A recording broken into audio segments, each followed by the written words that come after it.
Praise Lord दोस्तों, सत्य तुम्हें स्वतंत्र करेगा। इस वीडियो में आप सबों का एक बार फिर से हम स्वागत करते हैं। दोस्तों, हम कई वीडियो में सुन रहे हैं कि प्रकाशित वाक्य की पुस्तक में 2 और 3 अध्याय में जहां लिखा है कि परमेश्वर ने अपने चेले योना के द्वारा 7 कलीसियाओं को लेटर लिखकर भेजा, यानी अलग अलग कलीसियाओं को लेटर में अलग अलग बातें लिखकर उनको भेजा, क्योंकि परमेश्वर सब कुछ जानता है कि आज के तारीख में कलीसियाओं में क्या हो रहा है। तो वो बातें हर एक कलीसिया के अगुवे पास्टर को लिखकर भेज रहा है, ताकि सारे पास्टर अगुवे और सारी कलीसियाएं अपना मन फिराए, जागृत हो जाए, तैयार हो जाए, क्योंकि दुल्हा बहुत जल्द आने वाला है। हम अंतिम युग में चल रहे हैं, रैप्चर के दिनों में चल रहे हैं। इसलिए परमेश्वर नहीं चाहता कि हम में से या कोई भी कलीसिया, कोई भी अगुआ रैप्चर में वंचित रह जाए या छूट जाए। परमेश्वर चाहता है कि हम सब स्वर्ग में यीशु मसीह के साथ जाएं। तो आज हम चर्चा करने जा रहे हैं 7वीं कलीसिया के बारे में। हमने 6 कलीसियाओं के बारे में चर्चा की है, वचन पढ़ा है, समझा है, सीखा है, पवित्र आत्मा ने हमारी मदद की है। तो आज भी पवित्र आत्मा हमारी मदद करेगा कि 7वीं कलीसिया को 7वां लेटर में क्या लिखकर परमेश्वर ने भेजा है।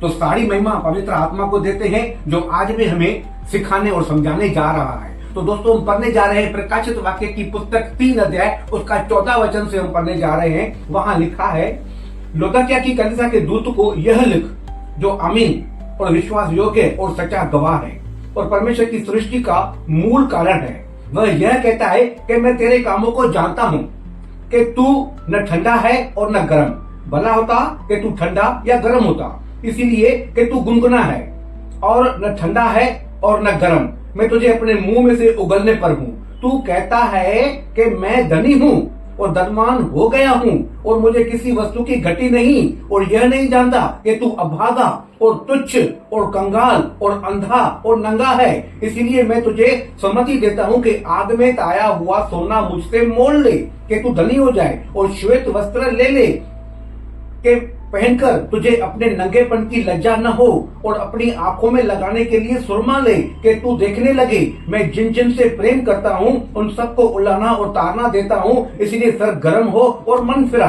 देख, मैं द्वार पर खड़ा हुआ खटखटाता हूँ। यदि कोई मेरा शब्द सुनकर द्वार खोलेगा तो मैं उसके पास भीतर आकर उसके साथ भोजन करूंगा और वह मेरे साथ।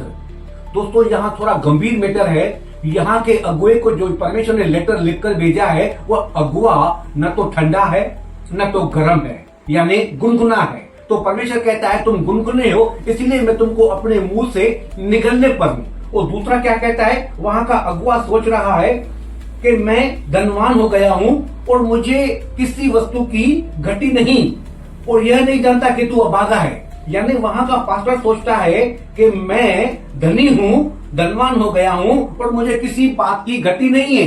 हालांकि परमेश्वर बोलता है तेरे जीवन में, तेरी कलीसिया में बहुत बड़ी घटी है जिसको तू नहीं जानता। वो क्या घटी है हम पढ़ने जा रहे हैं, सीखने जा रहे हैं। तब परमेश्वर उसको कहता है, तू यह नहीं जानता कि तू अभागा और तुच्छ और कंगाल और अंधा और नंगा है। इसीलिए मैं तुझे सम्मति देता हूँ कि आग में ताया हुआ सोना मुझसे मोल ले कि तू धनी हो जाए। वहां का पास्टर सोचता है मेरे पास, मेरी कलीसिया में वो धन संपत्ति है, मैं अमीर हो गया हूँ, किसी वस्तु की घटी नहीं है। लेकिन परमेश्वर कहता है तू अंधा है। क्यों बोलता है अंधा है, नंगा है, तुच्छ है? क्योंकि उस कलीसिया के अंदर परमेश्वर की उपस्थिति नहीं है। वहां परमेश्वर मौजूद कलीसिया के अंदर नहीं है। तभी उसको बोलता है तू अंधा हो गया है, तुझे दिखाई नहीं देता है कि परमेश्वर कलीसिया में है कि नहीं। तू जानता ही नहीं है, तू समझता ही नहीं है। इसलिए तू मुझसे वो ताया हुआ सोना मोल ले ताकि तू धनी हो जाए। तू मुझसे सुरमा ले ले ताकि तुम्हारी आंखें खुल जाए, ताकि तुम देख सके कि इस कलीसिया में परमेश्वर की उपस्थिति नहीं है।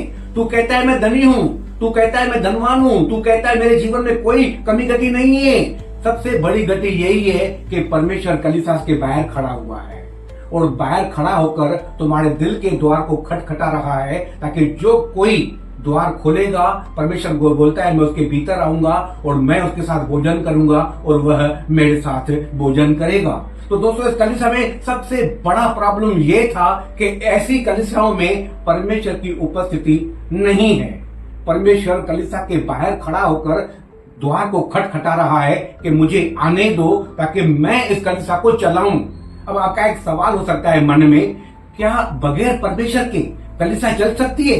बिल्कुल चल सकती है। आप बोलोगे कि बगैर परमेश्वर के कलीसिया कैसे चलेगी, कैसे चमत्कार होंगे, कैसे लोग चंगे होंगे और गवाहियां कैसे देंगे? तो दोस्तों, जहां परमेश्वर नहीं है वहां गवाहियां भी होती है, वहां छुटकारा भी होता है, वहां चमत्कार भी होता है। क्यों?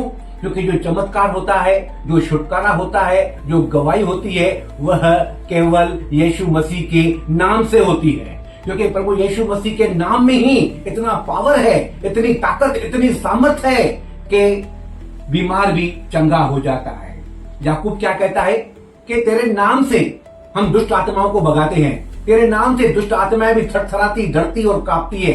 यीशु के नाम से शैतान भी डरता है, यीशु के नाम से बीमारियां निकल जाती है, यीशु के नाम से जादू टोने मिटाए जाते हैं, क्योंकि यीशु के नाम में पावर है। तो इस कलीसिया को जो लेटर लिखा है परमेश्वर ने, हमको आज ये सीखने को मिलता है कि ऐसी कलीसियाओं में परमेश्वर की उपस्थिति नहीं है। ये कलीसियाएं बगैर परमेश्वर की उपस्थिति के चल रही है और परमेश्वर ऐसी कलीसियाओं के बाहर खड़े होकर द्वार पर खटखटा रहा है कि जो कोई मेरा शब्द सुनकर द्वार खोलेगा, मैं उसके भीतर आऊंगा और मैं उसके साथ भोजन करूंगा, वह मेरे साथ भोजन करेगा। तो दोस्तों, गॉड ब्लेस यू। जय मसीह।